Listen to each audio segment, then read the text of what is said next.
the same as with witnessing or presence practice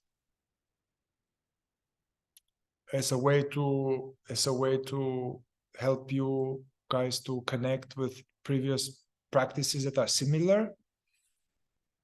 Although it's a little tricky, like witnessing, like witness whatever is happening, observe what's happening.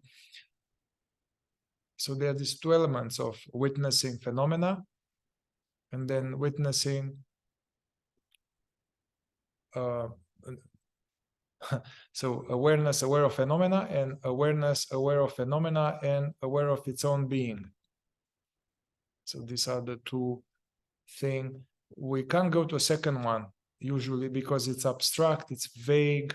We don't, the awareness is empty and doesn't have a color and doesn't have a localization. So it's hard to tune into that initially.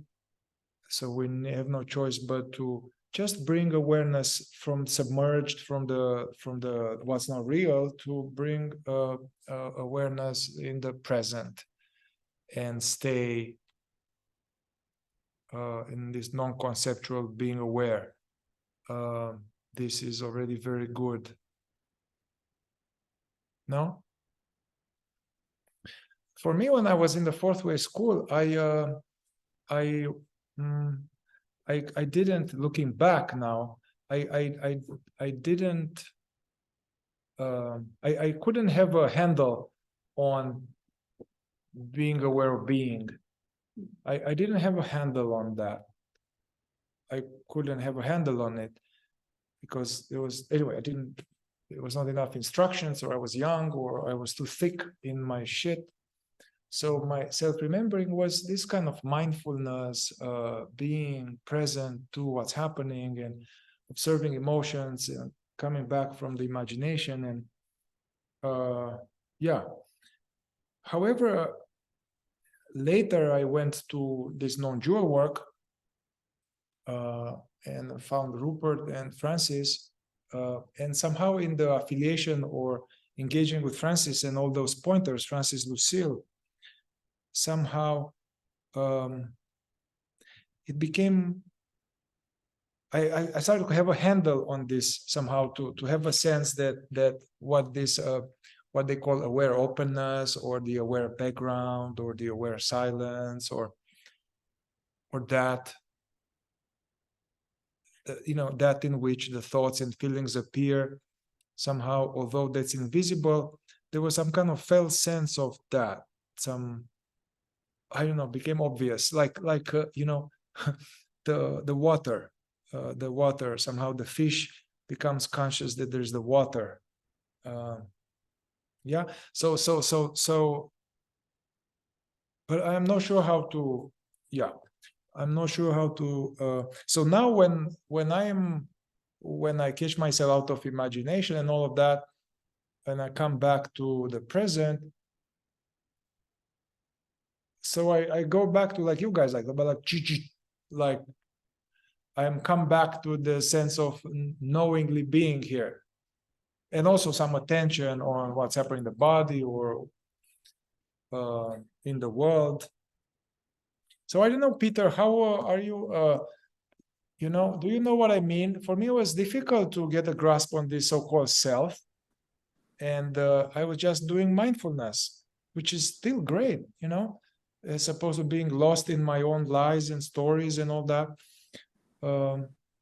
So how did it? How do you suggest this transition, or if it's possible, how happened for you?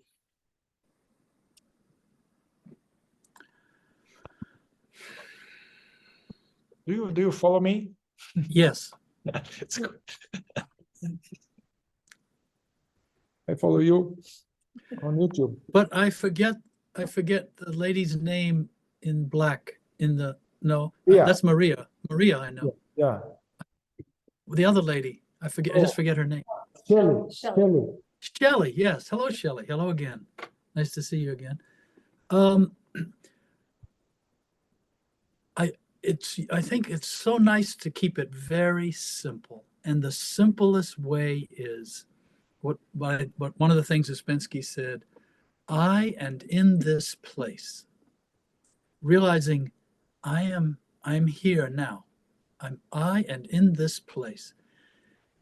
And it starts from there, and it always includes that. And it can be much more than that, but it always includes that. You know you're here. And whether that's you know you're here physically, if that's the way you start, that's great. If mentally you know you're here, emotionally you know you're here, you know you're right here, right now. This is self-remembering. But there are many degrees of self-remembering. And so, but this is always fruitful. And what Nicole was describing earlier, she had lost recognition of that fact. She was off in her thoughts. She was in imagination. And she had lost sight of the simple fact that she was here. It's so strange, isn't it, that we can notice that we're here. This is the most overlooked fact of our whole existence, that we can notice that we're here, that we're here. And yet all of this other stuff goes on, all our thoughts, our emotions, our life, our problems, our romances, our jobs, our illnesses, it all goes on. And we keep losing sight of the realization that we're here. And so I think rather than try to explain all the nuances of what consciousness is, just to, because you can't, that's the frustration in part. And yet if it was definable, it would be like everything else. And it's not. So back to my original point, the simplicity, I and in this place, just knowing I'm here right now. And of course, that's Peter saying, I am here right now, but that's always the beginning, the peg in the wood, the anchor. And then from that which notices that you're here begins to notice itself. We don't notice consciousness. Consciousness notices us. But that's why I say it's included in knowing you're right here, right now. How do you know that? Something in your being knows you're here. And when we become identified, we lose sight of that. We lose sight of the jewel, the big fish.